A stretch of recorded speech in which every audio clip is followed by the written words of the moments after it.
Yeah, I mean, I think I communicate mostly with probably like NECA and player leadership more than anything, and I try to do the best I can, you know. I always want to be respectful of everybody and treat everybody with kindness. Like, I think that's really important, but at the same time, relationships are really important to me, and I think we can always improve in that area. I think that can improve a lot of things. I think communication can improve overall. Me and Adam have a great relationship. I know he was here tonight supporting us, so that was great to see, and you know, I think we can just probably continue to improve in that area. And like I said, like, communication and relationships solve a lot of issues and a lot of... Ooze started the second her name got called. Team Spoon had just beaten Team Coop 129-122 in one of the most entertaining all-star games this league has ever put on.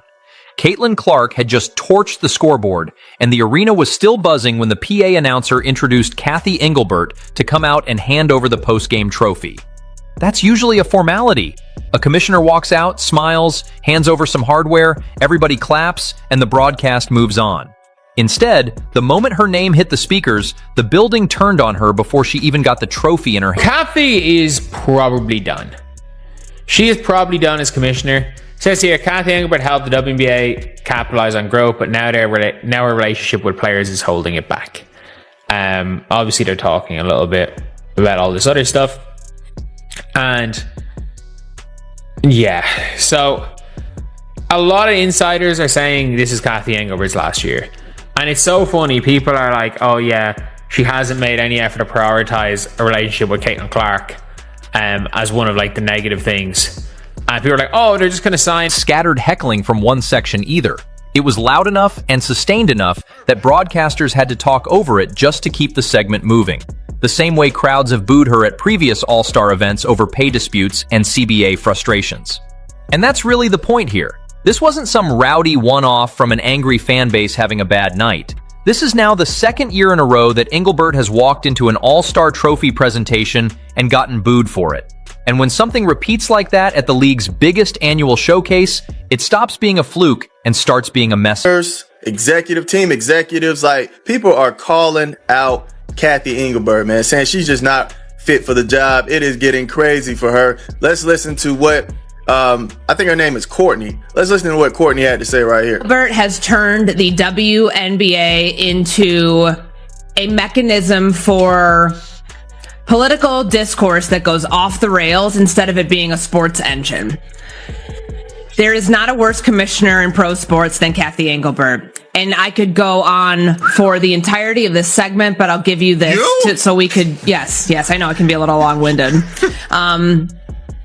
The Dan Patrick thing, canceling the interview, saying that her PR arm told her that it wasn't a good idea. Well, you are the commissioner of the league. You can decide to go on and face tough questions. If you want your league to be taken seriously, stand out in front of some of the discourse that's going on around your league. You've allowed Caitlin Clark to become hijacked in narratives that have nothing to do with basketball. Sting even more is the timing. This happened during a weekend where Engelbert was already fielding questions about whether she'd even be back for the 2027 season. And getting booed on stage in front of every camera in the building, right as that speculation was at its loudest, is about as bad a visual as a commissioner can get. She still had to stand up there, hand over the trophy, and smile through it, all while the chants kept going. That's the scene the rest of this story builds off. There was actually a report that came out today that says that the 2026 season will be Kathy's last season. Alexa Philippou said conversations with more than 20 stakeholders in and around the WNBA offer a general belief that for as much business growth as Kathy Engelbert has overseen, she's not the right person to navigate the demands of the league, the demands that the league currently faces, and what its stakeholders now need. I do think Kathy thinks, well, she's done her job, she's got us financially set up in the right way. It's the other pieces that we're talking about. Jeff Hunt, who is a specialist in crisis and reputation management, who has previously worked with the MLB, ATP, WTA, the PGA Tour, he said the hole has just gotten so deep. She's in a place now where I don't really know what she does. Others said that she had a failure to develop sufficient relationship equity. Multiple find it curious she hasn't prioritized developing a closer relationship with Caitlin. Engelbert stood in front of reporters at this year's All-Star Weekend in Chicago and got asked point blank whether she expects to still have this job heading into 2027, She didn't say yes. She talked about being blessed to lead the league through a period of hypergrowth. She talked about milestones and momentum and all the usual language commissioners reach for when they don't want to give a real answer. But she never once said the actual word yes, and she didn't say she'd be back. And everyone sitting in that room, every reporter with a recorder pointed at her, knew exactly what that non-answer meant. Because commissioners who are staying usually just say plan to fix the fact that players like Caitlin, Angel, and Paige, who are clearly driving massive revenue for the league, are making so little for their first 4 years. Her response was, Caitlin should be grateful she makes $16 million off the court, because without the platform that the WNBA gives her, she wouldn't make anything. And in that same conversation, she told me, players should be on their knees thanking their lucky stars for the media rights deal that I got them. That's the mentality driving our league from the top. We have the best players in the world. We have the best fans in the world. But right now, we have the worst leadership in the world. If I didn't know exactly what the job entailed, maybe I wouldn't feel this way. But unfortunately for them, I do. We serve a league that has shown they think championship coaches and Hall of Fame players are dispensable, and that's fine. It's professional sports. But I will not stand quietly by and allow different standards to be applied at the league level. Thank you. Didn't start this month, and it's worth going back to understand why the boos at Barclays weren't some random crowd having a bad day. Napheesa Collier lit the fuse last fall when she called Engelbert's governance negligent and said flat out that the WNBA had the worst leadership in the world in an interview that basically forced the league office into full damage control mode within hours. That's not a phrase that gets walked back easily. Once a player with Collier's resume and Collier's credibility inside locker rooms says something like that on camera, it doesn't just disappear into the news cycle. It sits there, gets replayed, gets quoted back at Engelbert in every press conference that follows. Facts say that, quote, players should be on their knees thanking their lucky stars for the rights deal that I got them. There's a lot of inaccuracy out there through social media and all this reporting. And so I think what's most helpful is to focus on, I have been in touch with Napheesa. We've exchanged texts. We're talking next week. So I think obviously a lot of reporting, a lot of inaccuracy about what I said or what I didn't say. And I will tell you, I highly respect the players. There's a lot of emotion and passion going on right now because we're in collective bargaining. We're in the WNBA finals. And so I'll leave it there. I mean, I'm just obviously disheartened. You know, I'm a human too. I have a family. I have 2 kids who are devastated by these comments. And so all I'll say is just, you know, it's obviously been a tough week. And I just think there's a lot of inaccuracy. Burt did push back on parts of what Collier said. Specifically, she denied a claim Collier made about a conversation involving Caitlin Clark's value to the league, saying that account wasn't accurate. But denials only go so far when the accusation is this specific and this public. And that's the backdrop Caitlin Clark's own comments landed on this year. She hasn't been screaming at Engelbert on camera. She hasn't thrown her under the bus in a press conference the way Collier did. That's just not really her style, and it never has been. But she's also stopped pretending everything inside league leadership is fine. And this year, for the first time in her career, she's said the quiet part slightly less quietly than before. Engelbert, this is your final year. Adam Silver getting ready to fire her come year's end. This Alyssa Thomas, Caitlin Clark situation appears to be the straw that broke the camel's back. We are getting leaked information, and it's coincidence, right? Kathy Engelbert not only makes the WNBA look bad by not showing up to the Dan Patrick interview, the WNBA being under the umbrella of the NBA, in turn, you're making the NBA look bad as well. You're making Adam Silver look bad as well. You're making it seem like Adam Silver doesn't know how to pick the correct leadership when it comes to who's leading the Thomas incident for a second, because it explains a lot about why trust between Clark and Engelbert has eroded the way it has. Thomas caught Clark with a fist to the throat during a game, the kind of play that gets replayed instantly and doesn't need much explanation once you see it. Sources told Sports Business Journal that Engelbert wasn't originally planning to discipline Thomas for it at all, until Adam Silver personally stepped in and pushed her to reverse course. Engelbert eventually suspended Thomas for 1 game and hit her with a flagrant foul penalty and a fine. But that only happened after Silver got involved behind the scenes. The WNBA pushed back publicly on that account, calling it false that Engelbert hadn't planned to act on her own. But regardless of whose version you believe, the story got out. It spread everywhere. And the fact that a suspension only materialized once the NBA commissioner leaned on her is exactly the kind of detail that makes players start asking a very uncomfortable question. Who's actually protecting their most marketable star when it matters? And if the answer isn't the WNBA's own commissioner, that's a problem that doesn't just fade with a good quarter of race. That ultimately the issues around Caitlin Clark are not largely about officiating, and that particular incident is not about whether a foul should have been called at the time in the game or whether that was ultimately a flagrant on review. And I've come to know Caitlin really well. She's an incredible player and also an incredible person. And she wants to focus, and she's become a bit of a political football in this country, and I think it's incredibly unfair to her. I don't think that issue is ultimately about officiating. It's sort of, it's become political ping pong with her, and she's a young woman who's trying to improve her game, right. Focus on being the best player as she can, and I don't even think it's fair to her that this didn't stay quiet about any of this after the fact either. Asked directly about the Thomas situation, he said Clark had become a bit of a political football in this country, and called the way she'd been treated incredibly unfair. He was careful with his words, adding that he didn't think it was fair to Clark or to Engelbert to turn one flagrant foul into a bigger storyline than it needed to be.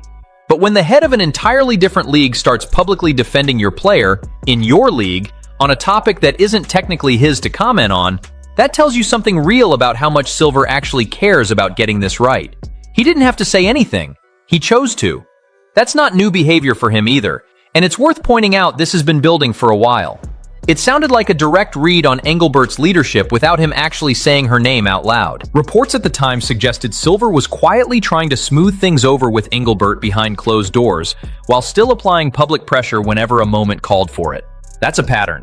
Public restraint, private pressure, and occasional public statements when things get bad enough that silence isn't an option anymore. Tom Friend of the Sports Business Journal, Kathy Engelbert reportedly thought a suspension was too steep because a foul wasn't called live. But reportedly, Adam Silver saw clear evidence of a flagrant foul and urged Kathy Engelbert to act immediately. Now, the WNBA denies this account, but here's the part where the history matters in all of this. During Game 4 of the 2016 Finals, Draymond and LeBron James got tangled up on the floor. No flagrant foul was called live, but Adam Silver and the NBA reviewed it afterwards, assessing Draymond Green a flagrant foul won his 4th point, suspending him for Game 5 of the Finals. Now look at Alyssa Thomas. No call was called live. No flagrant foul was called live, but then after the game, elevated to a flagrant foul penalty to a suspension as well as a $1,000 fine. Different league, different player, but striking similar process. But here's where things get even more interesting. According to this report, those closest to Kathy Engelbert believed that she was in an unenviable situation where she didn't want to show favoritism to Caitlin Clark and also didn't want to overlook the fact that players felt overshadowed by Caitlin Clark, which is where reportedly her hesitation came from. But Adam Silver reportedly also... And you've got moments like his appearance during an Indiana Pacers broadcast,